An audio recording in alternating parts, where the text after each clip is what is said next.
Geezer Spetsy here with my favourite deck in Marvel Snap, and that is Movement. I've been playing this at a high rank with a very high win percentage. I don't have the exact one, but you're going to see the games afterwards, and it's just the most fun, most difficult deck to play in Marvel Snap, I would say. Lots of thinking goes on with the movement stuff. It's of course just 12 cards. I do have a bunch of pool 2 cards in here. The problem is with movement is after the pool 1 set of cards, which is like collection level 220 or so, which is maybe like your first couple weeks of gameplay, you don't really have a functional movement deck. But in pool 2, you get 2 key new cards, which go by the name of Cloak. Next turn, both players can move cards to this location, so it's 2 energy, 4 stats, which is actually just really solid, right? And this is one of the ways that you can move cards to the far right. So a lot of the time, a big problem with these Heimdall decks is your Heimdall is going to be moving everything from the right to the left, so people know that you're only going to have this 8 stats in the right lane, and they can just play around that and then just, yeah, win another lane. But with Cloak added to the mix, you could Cloak on turn 5, and you're threatening to just move stuff to the right and then just win with Chavez. So I really like Cloak. It's also just a solid card. The other card, of course, is the main man. This card is insane, and that's Vulture. 3 energy, 3 stats. Again, it's a pool 2 card. When this card moves, it gets plus 5 power. I've had Vultures like 18 points. Pretty insane amount of value. Again, being able to go Cloak plus Heimdall, really nice. Iron Fist, also really solid with Vulture. But yeah, they're the main combos. Let me just talk you through the deck. There's a few things you might want to consider changing. First and foremost, the card I was always include is American Chavez.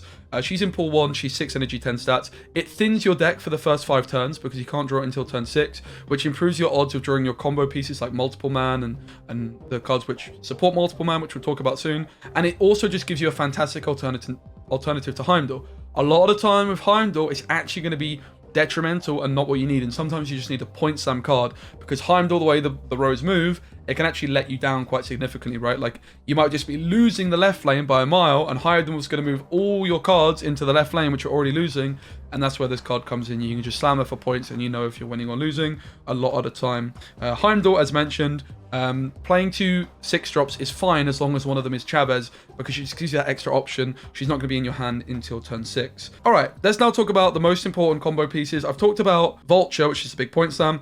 Multiple Man, if you haven't seen my other movement deck with Multiple Man, this is the pool 1 card that you're going to be building around. That video is just here or in the description if you want to go see it if you're more of a pool 1 player, like newer to the game.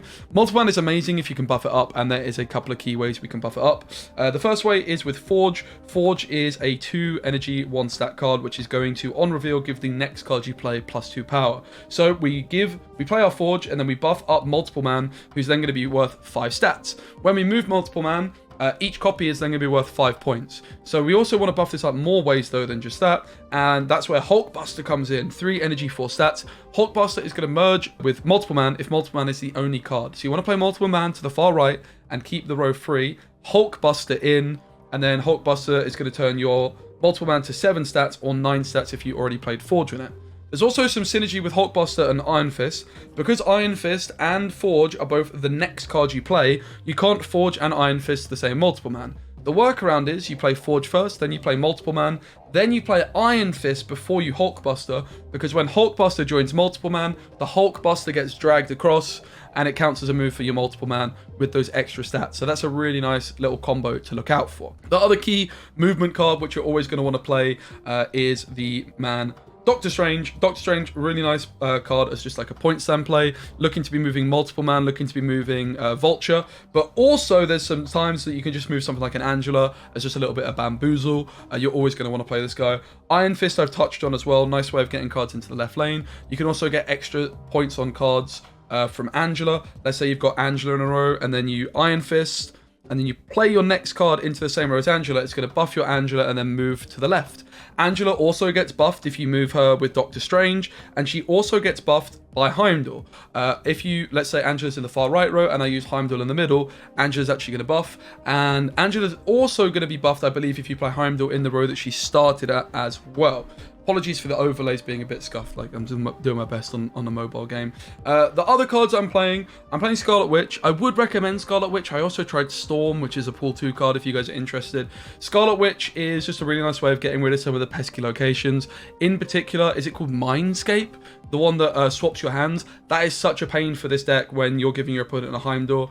It can just completely lose you the game. And there's some other locations which are just a little bit pesky, like ones that stop you, stop cards being added here. Ones which stop you playing cards are usually fine, but it's the one that stop you adding cards. They're a real problem. So Scarlet Witch can just deal with those. Also, if there's a hot location, she's just nice to clean that up. I'm also then playing Enchantress as a tech card. You could play some of the other 1-drops like Nightcrawler, Electra. Play really whatever you want here, Shang-Chi even.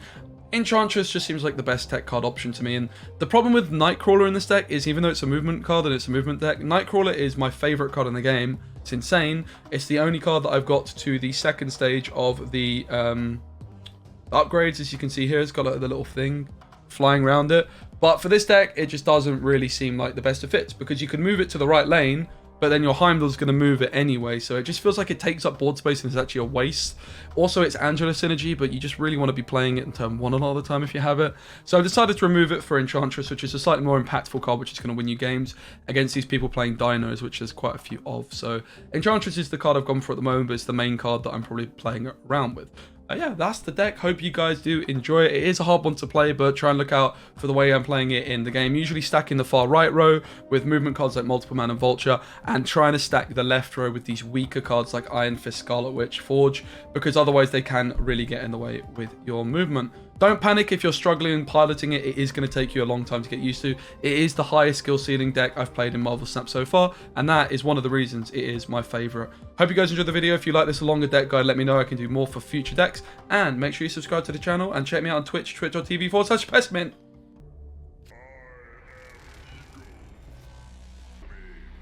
Okay, it's Ego turn 1, and we've both snapped. Happy days. Scarlet Witch is in hand, so yeah. Angela is a bit of an no, it's actually like very synergistic. Like Iron Fist gives it more points, so does Heimdall. Oh, Ego doesn't want it, mate. Ego says no. He's had enough. Ego has had enough, bruv. Wah! See you, Ego.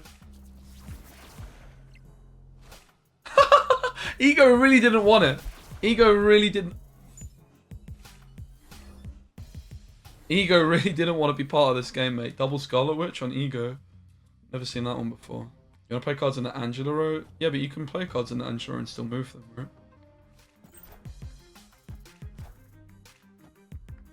Angela's like statistically ridiculously good. Stats on the card are just through the roof. Unfortunately, this game they're not, but even now it's playing as what, like a 5 for 2, which is still over curve. And it's like so bad for her.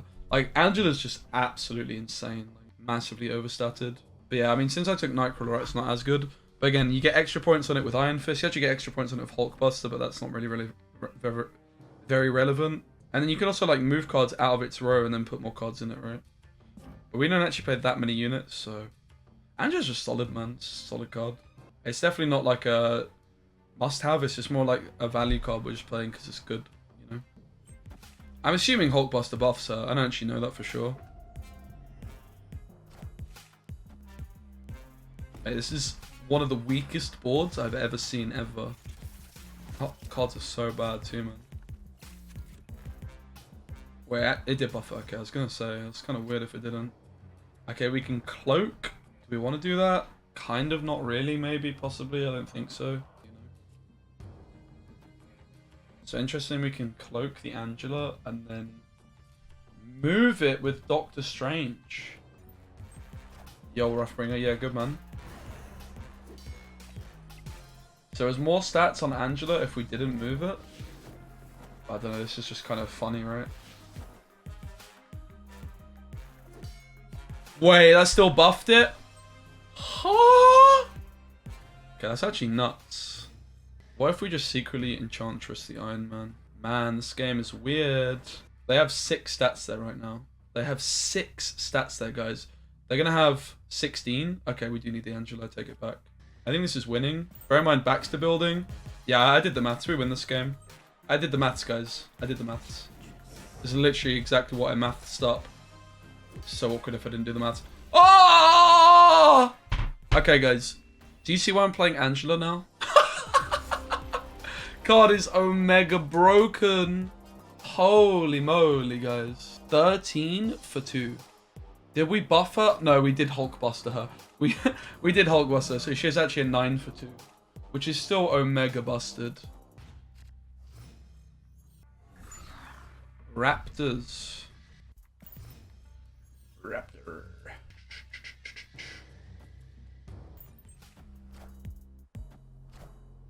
Bit of a controversial Angela. Nah, you can't buy it in iOS yet, no. Okay, this Angela's kind of weird. What am I doing? I'm going Forge. Yeah, I mean, I'm just going Forge. I changed my mind.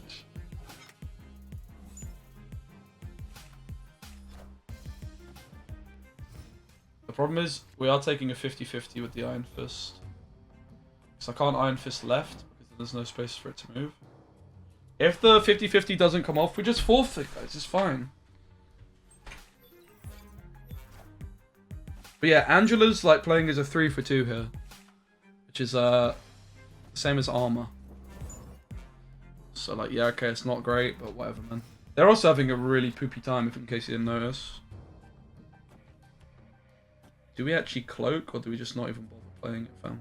I guess there's going to be board space to move the multiple man. If Hulkbuster hits multiple man. I'm not sure that actually matters or not. I think that's a snap, mate. Honestly, I would have snapped if my... This game has gone so badly for me with these locations. But yeah, maybe like I have realised that their board is somehow worse than mine. Okay, cool, that's nice. Doesn't really do that much because I can't cloak in really good spots, right? Actually, maybe it does matter. Because of the cloak mid, we just moved the multiple man mid. Then the question is, are we actually supposed to Heimdall? And the answer is like, no way, right? I mean, I guess I should have snapped sooner. This is actually a win somehow. Yeah, never mind. So this is actually a really interesting situation where I could have snapped earlier, but I didn't because of how bad my board was. But I wasn't really assessing that theirs was also garbage. Yeah, they were just playing into rock location, isn't it? So at the moment you can see it above me. I can't eat it. Excuse me. The bit above me is the cubes we're playing for. So this is like the MMR basically. If the game was to end right now, I would win 1 cube.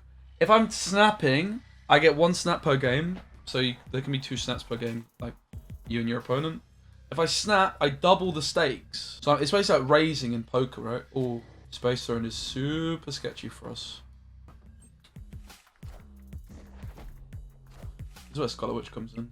So if I was to snap now, it's like raising. My opponent can fold and just like lose 1 cube.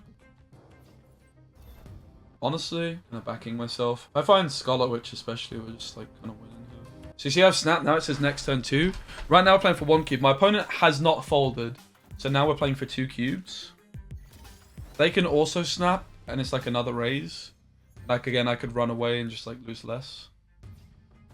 We can go Vulture and Space Throne and then Sam Heimdall. And it's just a win, guys. Scarlet Witch would be nice though, for sure.